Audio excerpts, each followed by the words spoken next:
आजादी का अमृत महोत्सव।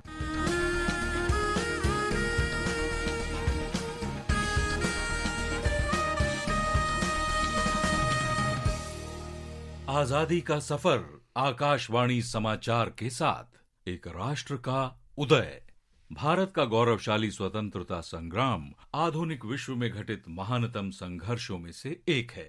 आकाशवाणी समाचार हर रोज इस स्वतंत्रता आंदोलन की एक झलक आप तक पहुंचा रहा है। अनादिमी अनंतमी अवध्यमी भला मारिल रिपु जगति असा कवण जन्मला। आज का दिन यानी 28 मई महान राष्ट्रवादी विनायक दामोदर सावरकर की जयंती है। उनका जन्म 28 मई 1883 को नासिक में हुआ था। The Indian war of independence 1857 यानी भारतीय स्वतंत्रता संग्राम 1857 पुस्तक के लेखक युवा सावरकर ने लंदन में युवा स्वतंत्रता सेनानियों का नेतृत्व किया और पूरे यूरोप में भारतीय स्वतंत्रता संग्राम के लिए समर्थन जुटाया था। सावरकर मैडम भीकाजी कामा, श्यामजी कृष्ण वर्मा और मदनलाल ढींगड़ा के साथ लंदन में इंडिया हाउस की राष्ट्रवादी गतिविधियों से जुड़े रहे। जब इंडियन इंपीरियल पुलिस ने सावरकर को गिरफ्तार करने का प्रयास किया तो वो पेरिस में भीकाजी कामा के निवास पर चले गए, लेकिन अंततः उन्हें गिरफ्तार कर मुंबई लाया गया और उन पर मुकदमा चलाया गया। उन पर ब्रिटिश सम्राट के खिलाफ षड्यंत्र रचने का भी आरोप लगाया गया। सावरकर को दोषी ठहराया गया और 50 वर्ष के कारावास की सजा दी गई। 4 जुलाई 1911 को उन्हें अंडमान के सेल्यूलर जेल भेज दिया गया।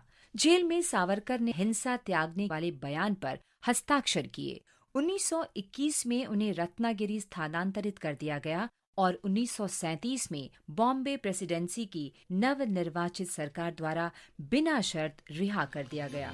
अग्नि जाळी मजसीना खड्ग छेदितो भिवनी मला भ्याड मृत्यू पळत सुटतो। सावरकर जाति प्रथा के सख्त खिलाफ थे। उनका कहना था कि कठोर जाति प्रथा को इतिहास के कूड़ेदान में फेंक देना चाहिए। उन्होंने जाति आधारित व्यावसायिक पाबंदियों को तोड़ने की अपील की और लोगों को अपनी पसंद और योग्यता के आधार पर व्यवसाय अपनाने के लिए प्रेरित किया। भारतीयों के लिए वैश्विक पहुंच सुगम बनाने और विदेश जाकर वहां के सर्वोत्तम अनुभव और अभ्यासों को वापस लाने तथा भारतीय संस्कृति की सुगंध दुनिया के हर कोने तक फैलाने की आवश्यकता में उनका गहरा विश्वास था।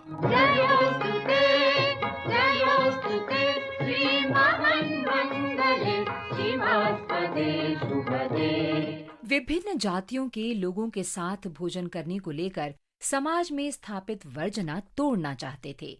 उन्होंने अंतर्जातीय विवाह को भी बढ़ावा दिया और एक वैज्ञानिक नजरिया विकसित करने पर बल दिया।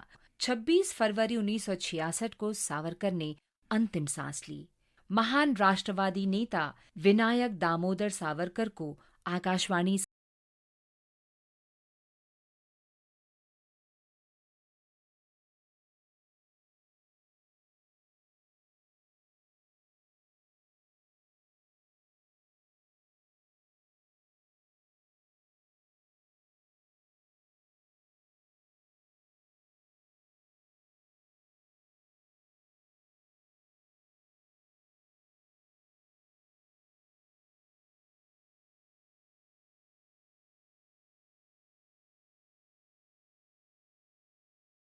आज हम क्रांतिकारी स्वतंत्रता सेनानी भगवती चरण वोरा को भी याद कर रहे हैं, जो 28 मई 1930 को शहीद हुए थे।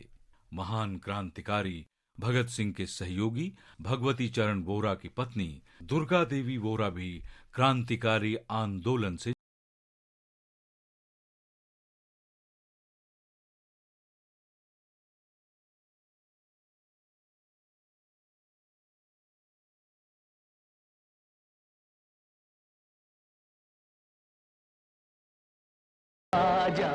भगवती चरण वोरा का जन्म 1903 में लाहौर में हुआ था।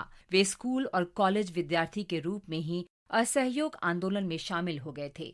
सचिंद्र नाथ सान्याल के लेखों से प्रभावित होकर वे नेशनल कॉलेज लाहौर में पढ़ने के दौरान ही क्रांतिकारी आंदोलन और राजनीति से जुड़ गए थे। 1926 में भगत सिंह और सुखदेव के साथ मिलकर भगवती चरण ने नौजवान भारत सभा का गठन किया। ब्रिटिश प्रशासन ने 1928 में मेरठ षड्यंत्र मामले में भगवती चरण की गिरफ्तारी और उनके घर की तलाशी का वारंट जारी किया, जिससे बाध्य होकर उन्हें भूमिगत हो जाना पड़ा। भगत सिंह और उनके साथियों को जेल से निकालने में सक्रिय भूमिका अदा कर रहे भगवती चरण ने अन्य सहयोगियों के साथ मिलकर उन्हें छुड़ाने की व्यापक योजना बनाई। इस योजना को जल्द से जल्द अमल में लाने की कोशिश में उन लोगों ने रावी नदी के किनारे घने जंगल में नए विकसित बम का प्रायोगिक परीक्षण करने की कोशिश की। 28 मई 1930 को परीक्षण के दौरान बम भगवती चरण के हाथों में ही फट गया और वो बुरी तरह घायल हो गए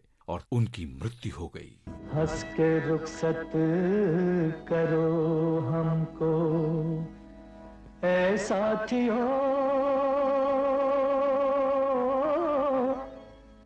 पूरी करने हम अपनी कसम चल दिए। भगवती चरण के क्रांतिकारी उद्देश्यों को उनकी पत्नी दुर्गा देवी ने आगे बढ़ाया और पूरे समर्पण के साथ स्वतंत्रता आंदोलन के लिए काम करती रहीं। महान क्रांतिकारी और स्वतंत्रता सेनानी भगवती चरण वोरा को आकाशवाणी समाचार का शत-शत नमन। और अब आजादी का सफर आकाशवाणी के संग की ये कड़ी समाप्त होती है। कल फिर मिलेंगे अगली कड़ी के साथ।